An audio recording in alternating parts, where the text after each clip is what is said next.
Ronald Reagan was born on February 6, 1911 in Illinois. He attended Eureka College, where he was a very popular and charismatic class president. He graduated in 1932 with a degree in economics and sociology. He later moved to California and became a Hollywood actor. From 1947 to 52, he served as president of the Screen Actors Guild and Actors Union.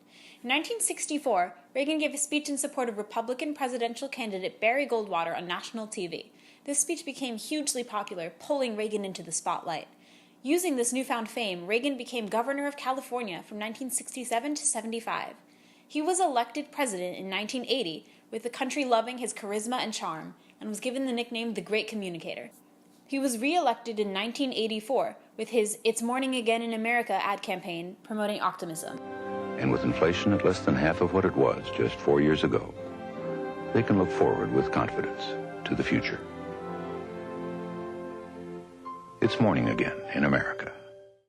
Reagan's domestic policies were very conservative, in accordance with his beliefs. His appeal was most prominent with working-class white people who wanted things to go more their way. He believed in a very hands-off style of government, saying that the government is not the solution, but the problem itself. He strongly believed in states' rights and the laissez-faire economy. He stood for traditional family values, winning him support from religious conservatives. He appealed to economic conservatives with his anti-union, low-tax, and free market views. He did not believe in affirmative action and was extremely anti-communist, and took a more proactive stance, wanting to stop communism, not just contain it. He put a lot of budget into the military in accordance with his belief that having a stronger military would dissuade others from fighting with such a strong military power. Though his ideas themselves were not always the most popular, the great communicator's connection with his audience made them much more receptive. Under Reagan, the House of Representatives was always majority Democrat, while the Senate was majority Democrat starting in 1984. These majorities made it difficult for the Republican Reagan to pass bills that he supported. Reagan's hands-off style combined with a resistant legislative branch led to not much of a change in social policy. He tried to pass a law that would overturn Roe v. Wade and ban abortion, but was shut down by Congress. He did not really change anything regarding affirmative action or LGBT rights, though he did not actively support either of these topics. Because he was unable to get the relatively few policies he had through Congress, he tried to influence society through appointing conservative judges to federal courts. Reagan's biggest accomplishment, and one of his most known, was the significant lowering of taxes. He believed that it was more important to cut taxes than to spend a lot, although he did maintain a high defense budget. Overall, government spending decreased only slightly during Reagan's time as president, as he did not alter any major New Deal or Great Society programs. In his economic recovery tax of 1981, the lowest tax rate was reduced from 14% to 11%, and the highest rate dropped from 70% to 50%. In the Tax Reform Act of 1986, the highest dropped even more, from 50% to 35%. Reagan believed in an economic system called trickle-down economics, which advocates for the reduction of taxes on businesses and the wealthy in order to reinvigorate the economy and establish long-term economic growth. During the Reagan administration, the gross domestic product increased, all while economic inequality increased. He was extremely against unions, which is somewhat ironic considering his 6 years as president of the Screen Actors Guild, a huge union. How do you feel about President Reagan's recent tax cuts? I like tax cuts, but who wouldn't? I'm concerned about how Reagan will decrease spending in the government, considering that he spends so much in the military. I'm also pretty confident that he's not going to decrease spending in New Deal or Great Society programs.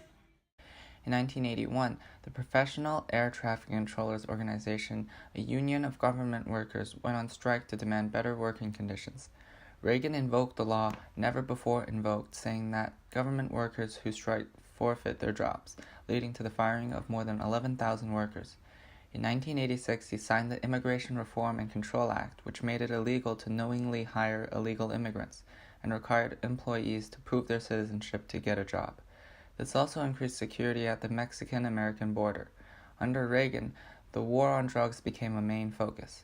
First Lady Nancy Reagan's main project contributed to the fight, the Just Say No campaign. In 1986, Reagan signed the Anti-Drug Abuse Act, which set aside $1.7 million to fight addiction, as well as setting a minimum penalty for drug-related offenses. Reagan's focus in foreign policy was his Reagan Doctrine, his policy and strategy for the Cold War. He was extremely anti-communism and favored a very proactive resistance. Instead of containing communism like the presidents before him, Reagan wanted to actively stop it. Even going back to his time as president of the Screen Actors Guild and as governor of California, he put a lot of focus on the fight against communism. As president, he made a point of maintaining friendly relationships with the governments and leaders of Western European countries to ensure that they would side with America against the Soviet Union. He believed strongly in the importance of having a strong military. His logic was that if the country had a strong military, then other countries would be less likely to want to fight, an important factor of why he put so much of the budget into the military. Under the Reagan Doctrine, the U.S. sent forces to try to defeat communist regimes in countries including Afghanistan, Angola, Cambodia, and Nicaragua, as well as providing weapons to anti-communist forces in these countries. Reagan's strong desire to stop communism led to the biggest scandal of his presidency, the Iran-Contra affair. The Contras were a rebel group fighting against Nicaragua's communist government, supported by the American government. Their fighters were trained by the CIA. Helping this rebel group, however, was very expensive, and the Democratic Congress didn't feel that it was worth the money. Laws were passed that made it essentially impossible to give aid to them. Though it was not allowed by law, Reagan still wanted to aid them.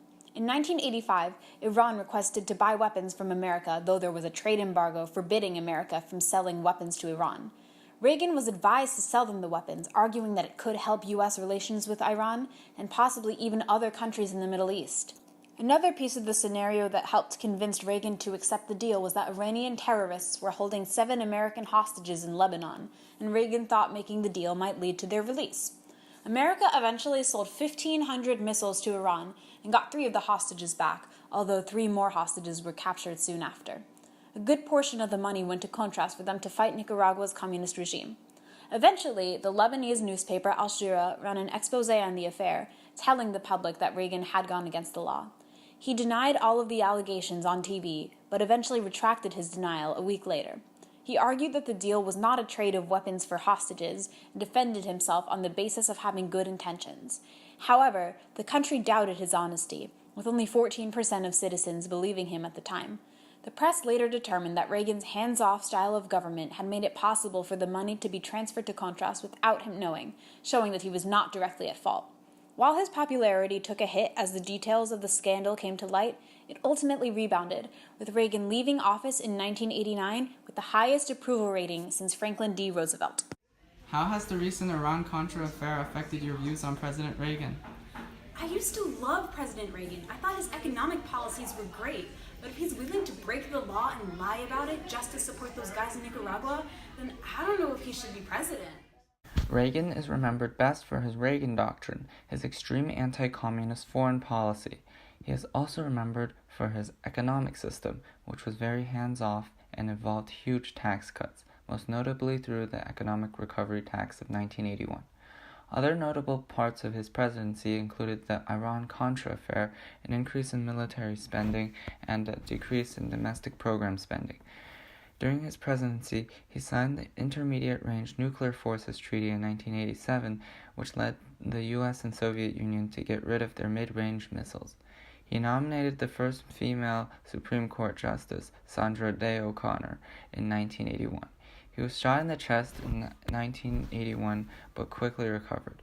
His optimistic attitude and speedy recovery caused people to believe in him more and negated concerns that he was too old to be president at 70 years old.